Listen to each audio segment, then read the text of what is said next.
Good morning बच्चों, आप सबका भौतिक विज्ञान की ऑनलाइन कक्षा में पुनः स्वागत है। मैं श्रीनिवास तिवारी, जगतजीत इंटर कॉलेज इकोना श्रावस्ती।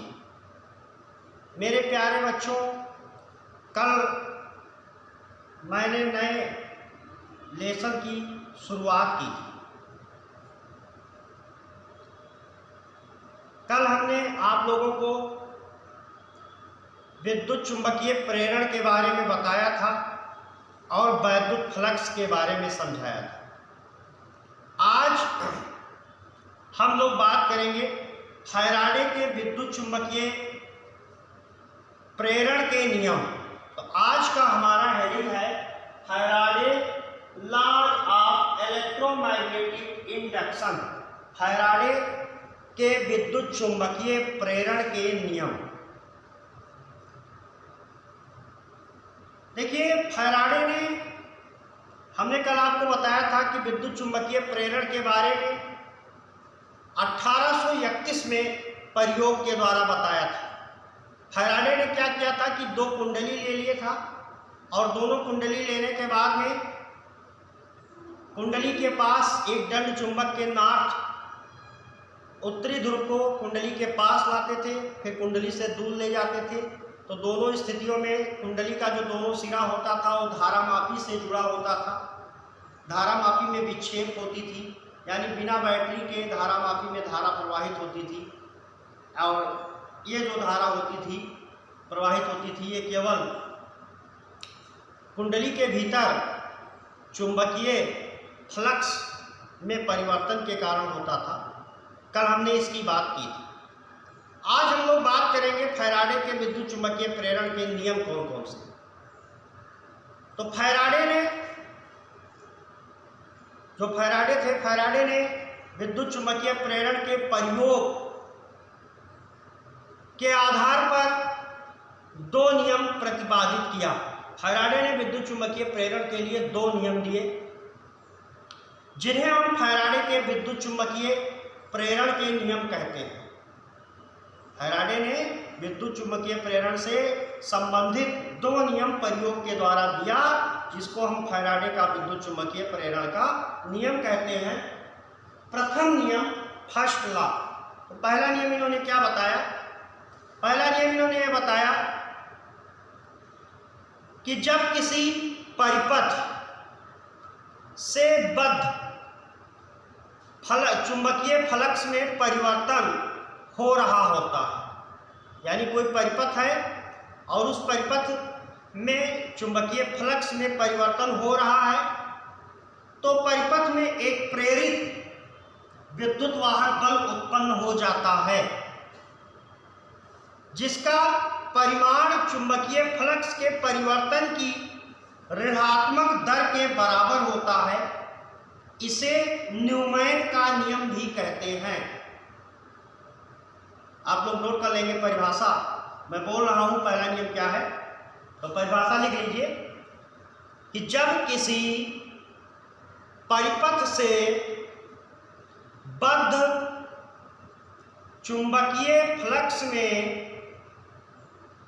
परिवर्तन हो रहा होता है, तो परिपथ में एक प्रेरित विद्युत वाहक बल उत्पन्न हो जाता है, जिसका परिमाण चुंबकीय फ्लक्स के परिवर्तन की ऋणात्मक दर के बराबर होता है। इसे न्यूमैन का नियम भी कहते हैं। अब देखिए बात आगे। प्रथम नियम को इक्वेशन के रूप में कैसे शो किया जाता है, तो आइए देखते हैं। यदि डेल्टा टी समय अंतराल, यदि डेल्टा टी समय अंतराल में चुंबकीय फ्लक्स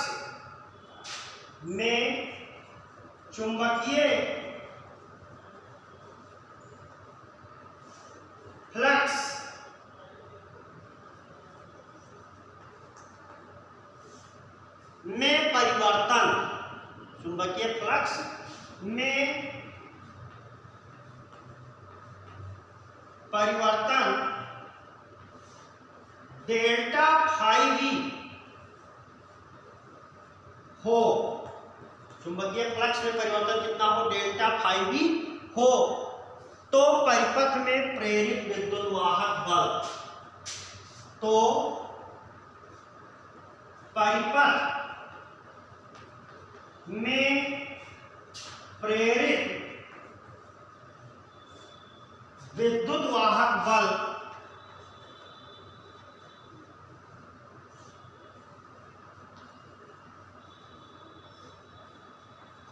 तो परिपथ में प्रेरित विद्युत वाहक बल E बराबर minus delta phi V upon delta T, delta phi V upon delta T. अब देखिए, अगर ये इक्वेशन आपको याद है तो इससे आप फैराडे के विद्युत चुंबकीय प्रेरण का पहला नियम बोल सकते हैं। कैसे बोलेंगे? देखिए, फैराडे के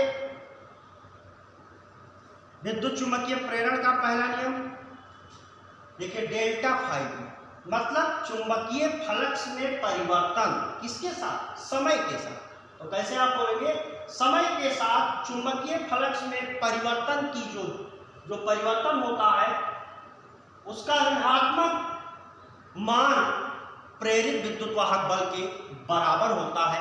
यही फैराडे के विद्युत चुंबकीय प्रेरण का पहला नियम है, जिसे हम न्यूमैन का नियम कहते हैं, यानी E बराबर minus delta phi V upon delta T, यानी विद्युत वाहक बल चुंबकीय फ्लक्स परिवर्तन के ऋणात्मक मान के बराबर होता है। यही पहला नियम है, इसे को हम न्यूमैन का नियम कहते हैं। आगे देखिए, यदि समय बहुत कम हो, यानी सीमा बहुत कम है, तो हम यहां आगे यदि सीमा यानी limit delta T tends to zero, यानी ये समय क्या है, बहुत कम है, यानी चुंबकीय फ्लक्स डेल्टा फाई वी में जो परिवर्तन हो रहा है वो बहुत कम समय में हो रहा है। बहुत कम समय में, सूक्ष्म समय में अगर चुंबकीय फ्लक्स में परिवर्तन हो रहा है तो ये आपका क्या हो जाएगा, तो E बराबर आपका हो जाएगा माइनस चिन्ह तो आपका रहेगा ही, और आगे क्या लग जाएगा, लिमिट डेल्टा टी, लिमिट के आगे आप क्या लिखेंगे, delta T tends to zero, delta T tends to zero, और यहां क्या लिखेंगे, delta phi V upon delta T. अब ये समय क्या है, बहुत कम है, तो जब समय बहुत कम होता है तो परिवर्तन को हम डेल्टा के बजाय किससे लिख देते हैं, डी से लिख देते हैं, यानी E बराबर आपका हो जाएगा minus D phi V upon D T, D phi V upon D T. ऋणात्मक चिन्ह यहां देख रहे हैं आप, ऋण चिन्ह आ रहा है। यह ऋणात्मक चिन्ह यह प्रदर्शित करता है कि प्रेरित विद्युत वाहक बल सदैव फ्लक्स परिवर्तन का विरोध करता है। माइनस चिन्ह जो है ये बता रहा है कि जो प्रेरित विद्युत वाहक बल होता है ये चुंबकीय फ्लक्स में होने वाले परिवर्तन का विरोध करता है। यदि आगे आप देखेंगे E का मात्रक, तो अगर डेल्टा फाई वी वेबर में हो और डेल्टा टी समय आप जानते हैं, डेल्टा फाई वी वेबर में और डेल्टा टी यानी D T D phi V ये वेबर में होगा और ये किसमें होगा, सेकंड में, तो वेबर पर सेकंड, यानी इसके मात्रक को हम क्या लिख सकते हैं, वोल्ट लिख सकते हैं। इसका मात्रक क्या होगा, वोल्ट। E का क्या मात्रक होगा, वोल्ट। वेबर पर सेकंड, इसका मतलब E का मात्रक क्या हो जाएगा, यहाँ पे वोल्ट होगा। तो आगे इस बात का भी हम जिक्र कर देंगे कि यदि डी फाई वी वेबर में हो तथा डेल्टा टी सेकंड में हो तो ई का मात्रक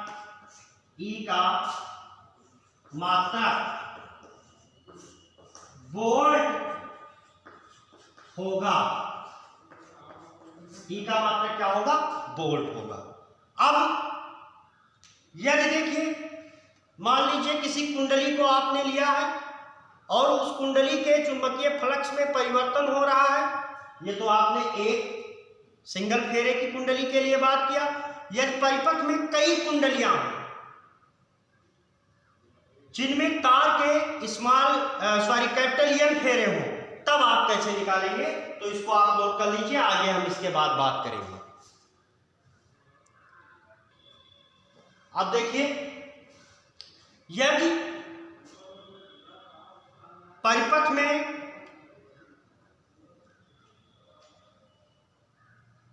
कोई ऐसी कुंडली है जिसमें तार के कैपिटल एन फेरे हैं, तब क्या हो जाएगा विद्युत वाहक? यदि परिपथ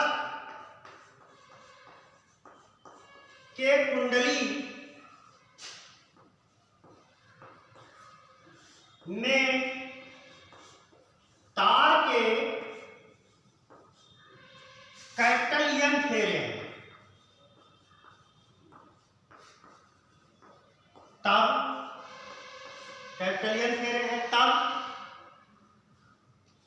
प्रेरित विद्युत वाहक बल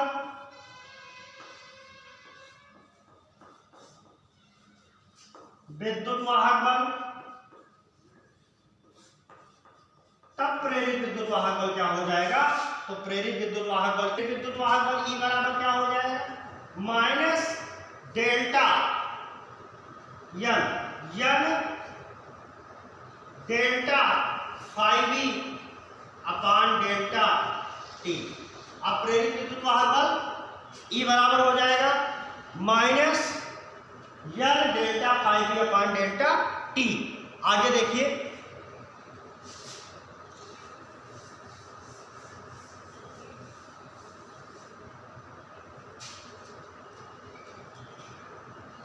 या इसको हम ऐसे लिख सकते हैं, ई बराबर minus delta N phi B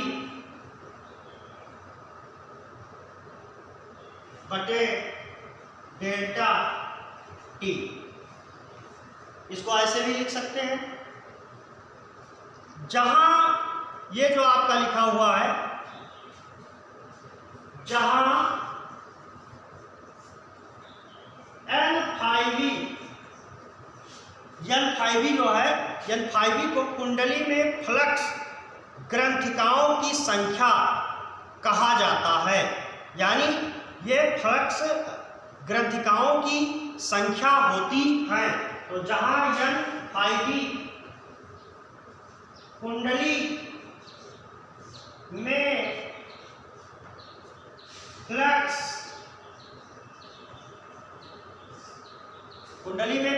ग्रंथिकाओं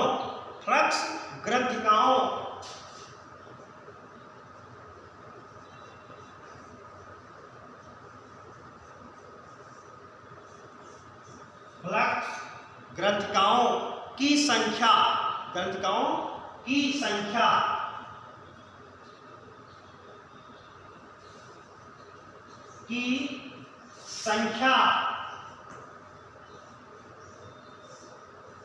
कहलाती है। इसको हम क्या कहते हैं? फ्लक्स ग्रंथिकाओं की संख्या कहते हैं। इसका मात्रक, फ्लक्स ग्रंथिकाओं की संख्या का मात्रक क्या होता है? तो इसका मात्रक होता है वेबर टर्न। इसका मात्रक वेबर टर्न होता है। फ्लक्स ग्रंथिकाओं की संख्या कहलाती है और इसका मात्रक क्या होता है? वेबर टर्न होता है। इसको क्या कहते हैं? फ्लक्स ग्रंथिकाओं की संख्या। इसको एन फाई बी को क्या कहेंगे? फ्लक्स ग्रंथिकाओं की संख्या कहेंगे और इसका मात्रक क्या हो जाएगा? वेबर टर्न हो जाएगा। ठीक है ना। अब देखिए, चुंबकीय फ्लक्स में परिवर्तन। चुंबकीय फ्लक्स में परिवर्तन कैसे होता है। तो अब आगे हम लोग हेडिंग डालेंगे चुंबकीय फ्लक्स में परिवर्तन।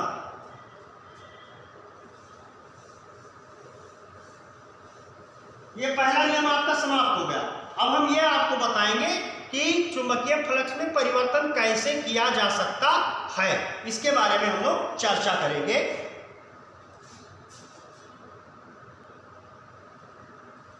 तो हमने आपको पहला नियम बताया फैराडे के विद्युत चुंबकीय प्रेरण का। अब हम ये जानना चाहते हैं कि किसी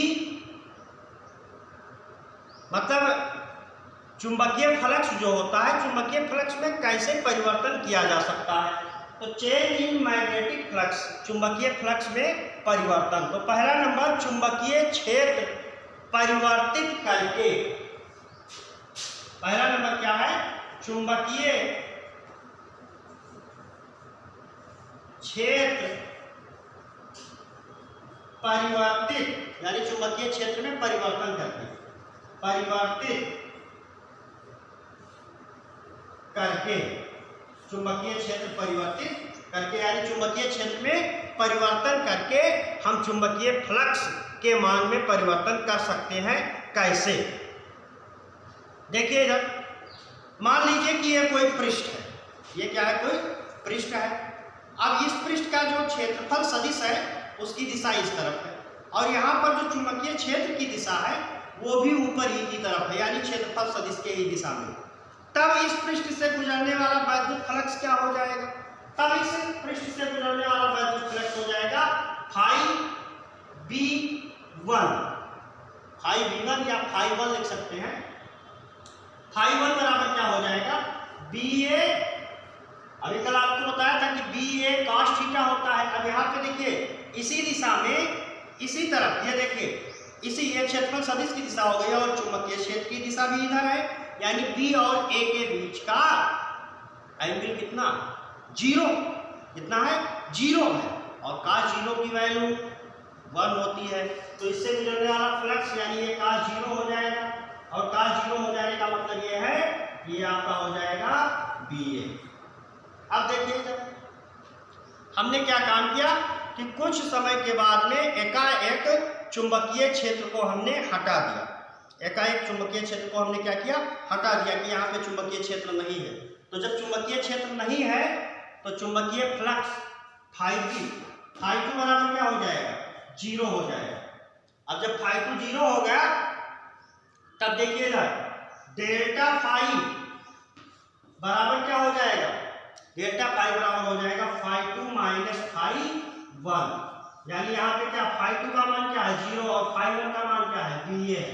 तो हमको क्या मिल गया, माइनस BA। पहले चुंबकीय क्षेत्र कितना था, BA था, और अब कितना मिल गया, माइनस BA, यानी पहले चुंबकीय क्षेत्र उपस्थित था, बाद में हमने हटा लिया।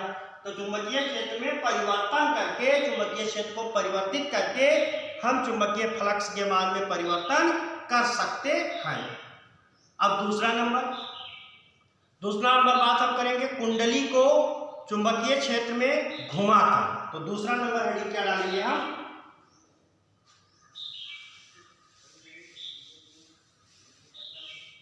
दूसरा नंबर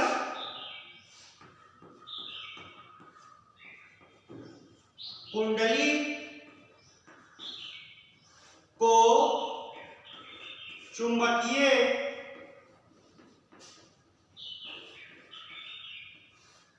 क्षेत्र में घुमाकर,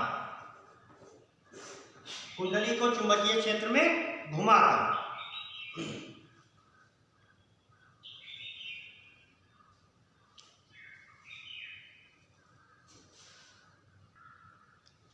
तो देखिए कुंडली को चुंबकीय क्षेत्र में घुमाकर, तो हम ये मानते हैं कि माना प्रारंभ में कोई कुंडली चुंबकीय क्षेत्र के लंबवत रखी है। तो जब कुंडली चुंबकीय क्षेत्र के लंबवत रखी रहेगी तो उससे गुजरने वाला चुंबकीय फ्लक्स जो होगा वो क्या हो जाएगा, φB बराबर BA। अब यदि हम एकाएक कुंडली को क्या करें, 90 अंश घुमा दें, कुंडली को क्या कर दें, 90 अंश घुमा दें। तो कुंडली को जब कुंडली को 90 अंश